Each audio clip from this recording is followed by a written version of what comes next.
of us who aspire to pursue an MBA will have to write a statement of purpose or an SOP at some point. Now, I know that there is a lot of information out there on how to write an SOP. You also now have the technology that can probably write this statement for you. But I would advise that you make an effort on your own, not only because it's very easy to make out when someone else has written it for you, but also because you need to know your own statement of purpose really well. And unless you write it and you believe in it, it's kind of going to be difficult to do that. So let's get started. A statement of purpose is not a very complicated thing. And once you get started, you'll realize that it's done before you know it. So first of all, a statement of purpose is a formal essay. When I say it's a formal essay, it means that we should not try to be too funny. We should not try to crack jokes as far as possible. We should use language that we would normally use in any formal conversation. Also, when I say that you should use language that you use in a formal conversation, please stick to words that you are familiar with so that it does not really sound like someone else. So as you can see, you need to talk about your life in brief. They don't want to know everything. But very importantly, your motivation for pursuing the MBA. And finally, the goals that you're pursuing, because the MBA is obviously a means to an end. It is not the end. So over here, what am I really looking for? 4 points. First, who you are. Now here again, they don't want to know everything about your life, particularly since there will be a word limit. I would want to focus on my academic and my professional background. If you do not have work experience, you can talk about academics mainly. Now, if you feel that there is something in your personal life that has had a strong impact on your motivation to do an MBA, then you might want to mention that. Otherwise, mostly you need to stick to the academic and professional fields. Secondly, why are you applying? This basically is your motivation for pursuing the MBA program. Now here we can't say, I needed to do something, so I might as well do this. You need to have a good reason, a reason that you find convincing yourself. Your goals. This is the part that most people are going to struggle with because we haven't thought about our career goals. We're also busy trying to prepare for the entrance exam that you don't really think about what you're going to do if you actually make it. So please think about your career goals.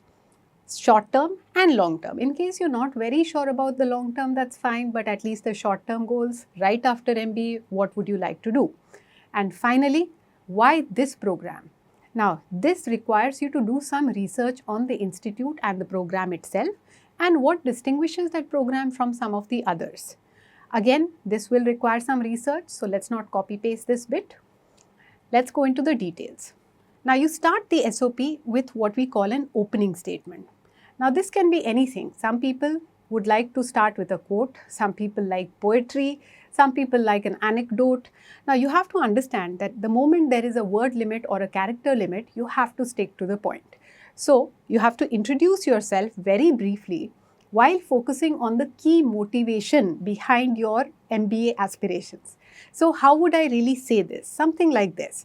Growing up immersed in my family business, I developed a passion for understanding the intricacies of management and entrepreneurship. Obviously, this statement will be suitable for someone who has a family business. But what if you have no background in business whatsoever? That's okay too. You don't have to connect everything that you have done in the past to the MBA. It might have gradually led you to that decision at some point in life.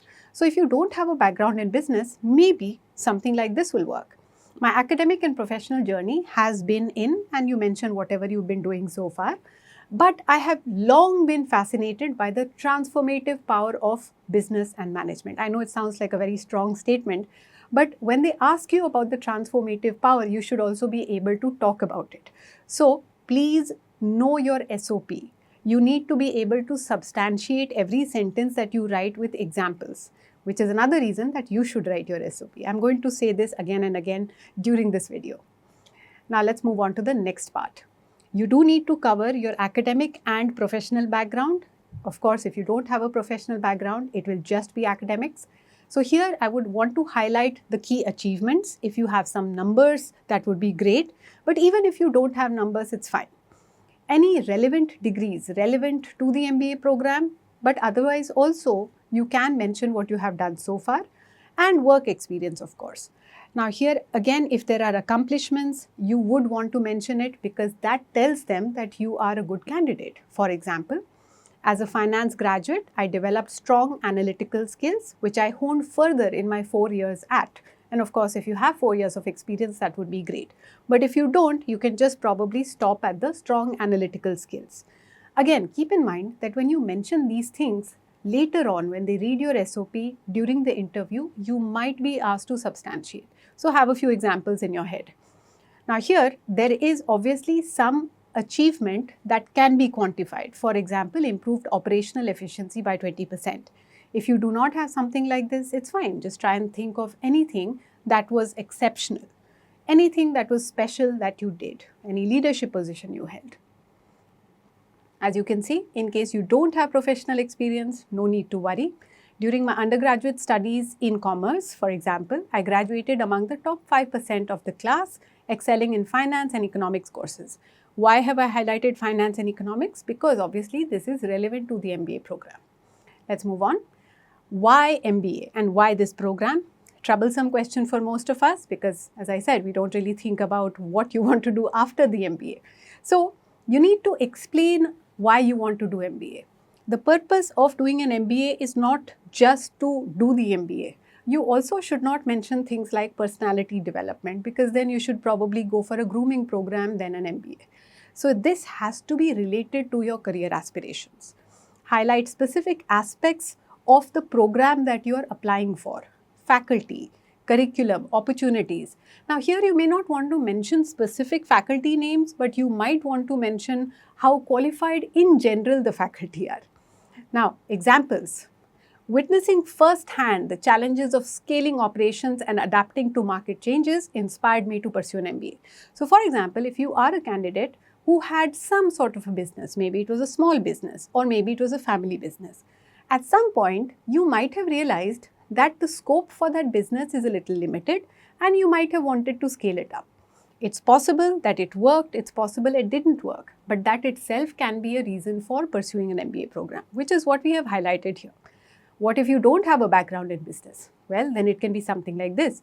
To transition into strategic management roles, I wish to pursue an MBA from and mention the name of the institute. Why?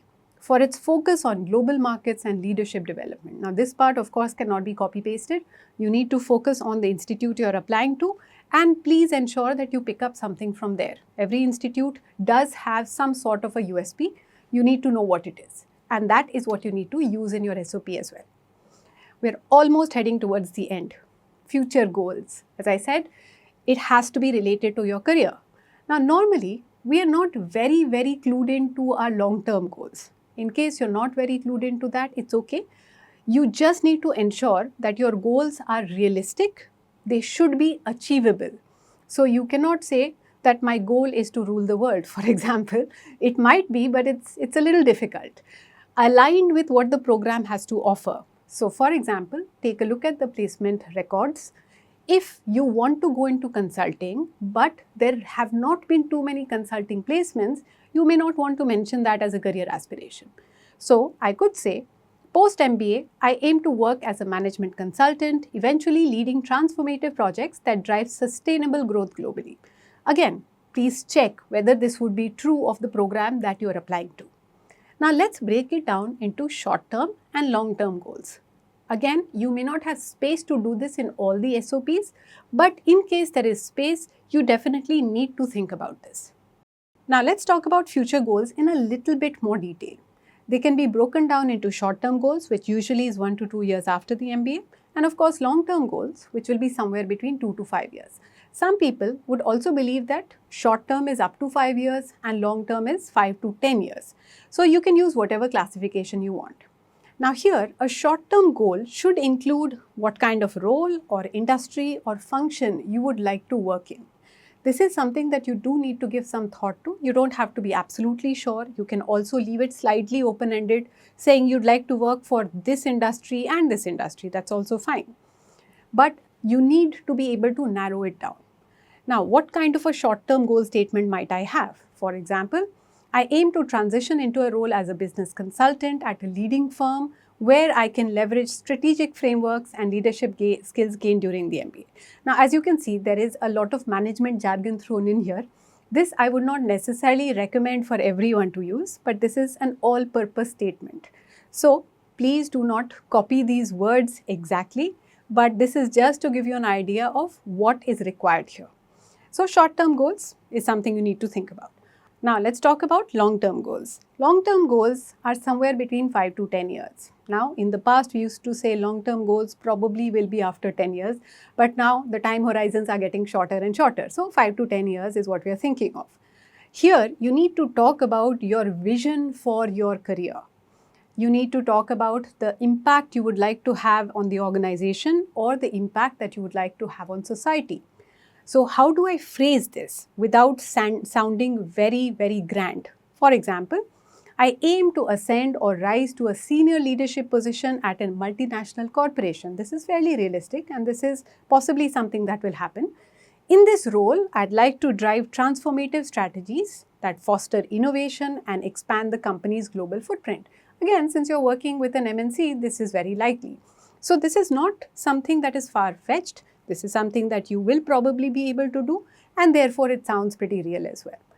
Again, make sure that you put in some thought and then write these statements. Now that we are more or less done with the structure, I just have a few tips that you need to keep in mind when you start writing your SOP. First of all, this particular format or structure can be used for a short SOP, like for example, if you have a limit of 1,000 characters, or it could be used for a longer SOP as well, something that requires, let's say, 1,000 words. All that you really need to think about is how much detail you want to offer. That's all. Otherwise, the structure can more or less remain the same. Secondly, please use active and concise language. What does active mean? Active means use action words. Also, avoid passive voice as far as possible. When we say concise, we don't want to generally say that I would like to work with a multinational corporation. I would like to say, I would like to work with a multinational corporation in a particular capacity. So that's slightly more specific. Further, avoid repetition and generic statements. Repetition not only in terms of ideas, but also in terms of words. So please read your SOP, make sure you're not saying the same thing again and again. Stay focused on the program and how you fit into the program. Remember, you're kind of trying to say how you would be great for it. It's not just about why you want to do it. They should also like you. Now, I want to end on a very, very important point. I cannot emphasize this enough. I know that now we have technology to help us write simple statements like this. But I said right at the beginning also, it is always better if you write it yourself. First of all, when they finally meet you, they will be able to very easily gauge whether you have written it or whether someone else has written it, whether another person or some sort of technology. So it's best that you sound like yourself. Secondly, you need to know your SOP, you need to believe in your SOP. So unless you write it, that's not going to happen. So get started. As I said, it's not very complicated. These are anyway things that you do need to think about, and writing the SOP will be very, very helpful when you go for the interview. Wish you all the best.